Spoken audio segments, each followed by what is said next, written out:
Hammaga salom do'stlar. Bugun biz ikkita ulkan maxluqlarni solishtirib ko'ramiz. Thor 3 filmidagi Fenris Rampage filmidagi Ralfga qarshi.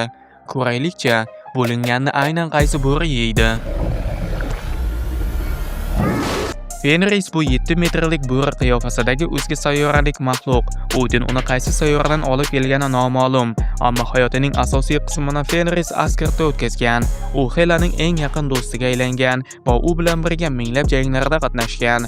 Ralf qachonlardir oddiy bo'ri bo'lgan, ammo Energy kompaniyasining maxfiy biologik quroli sababli Ralf 14 metrgacha o'sgan va o'ziga o'xshash mutant hayvonlar bilan butun Amerikaga yaxshigina muammolar tug'dirgan. Bugun biz bu ikkisini quyidagi punktlar bo'yicha solishtiramiz. Kuch, tezlik, aql va qobiliyatlar.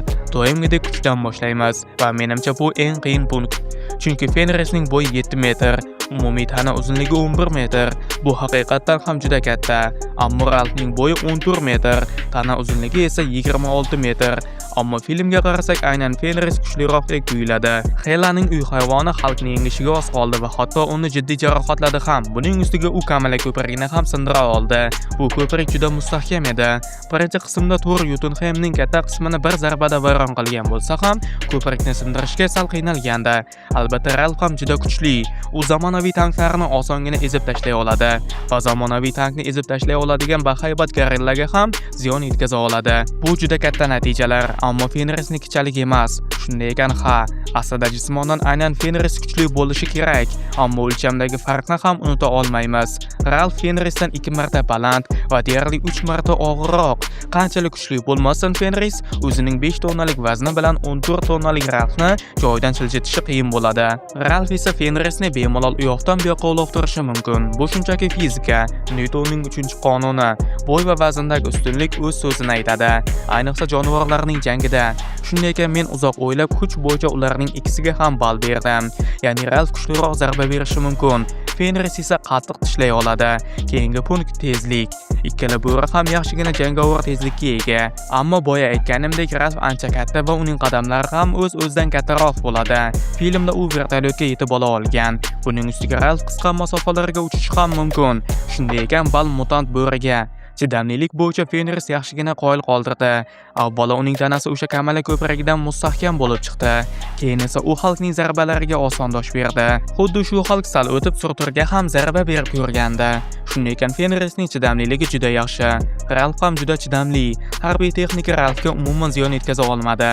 Tank snaryadlari, raketalar, minalar hech qaysisi Ralfni hatto jarohatlay olmadi.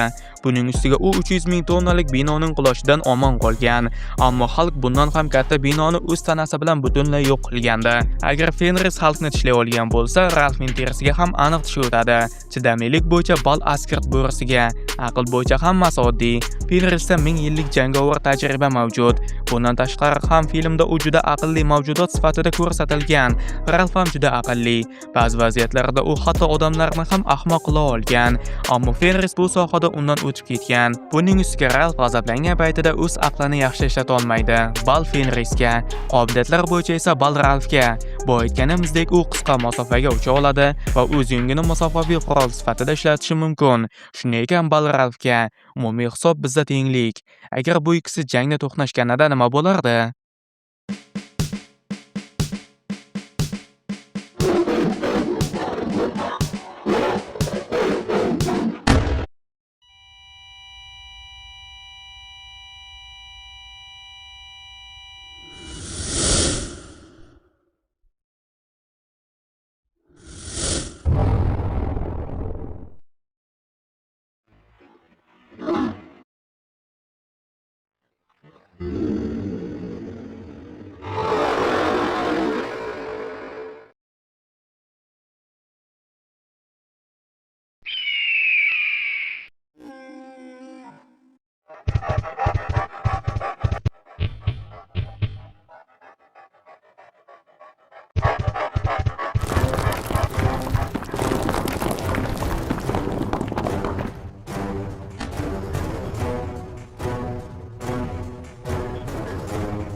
ketaman der ketsa ketar.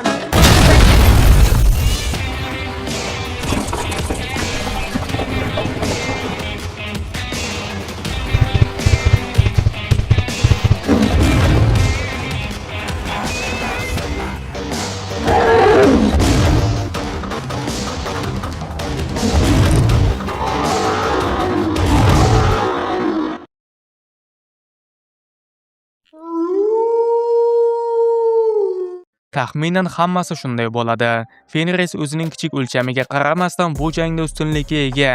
Aytish kerakki, Ralfning kattaroq tanasi unga yaxshigina ustunlik beradi, ayniqsa jang boshida. Filmda Ralf 50 tonnalik tankni osongina ko'tarib yugura olgan. Demak, 5 tonnalik Fenris Ralf uchun xuddi o'yinchoqdek gap. U Fenrisni u yoqdan bu yoqqa uloqtiradi, ammo bu Fenrisga jiddiy ziyon yetkazmaydi. Chunki Fenrisning chidamliligi Hulk darajasiga yaqin. Har holda u Hulkni tishlay oldi. Demak, eng kamida uning suyaklari Hulkning terisidan mustahkam bo'lishi lozim. Bu esa Ralfning nayzalari unga hech qanday shikast yetkazmaydi degani. Bu jangda Ralfning asosiy ustunligi bu uning bo'yi. Uni bo'yi sendan balandroq. Seni osongina ura oladi. Unga yaqinlashib, zarba nuqtasini qidirishing kerak bo'ladi. Lekin bu juda xavfli.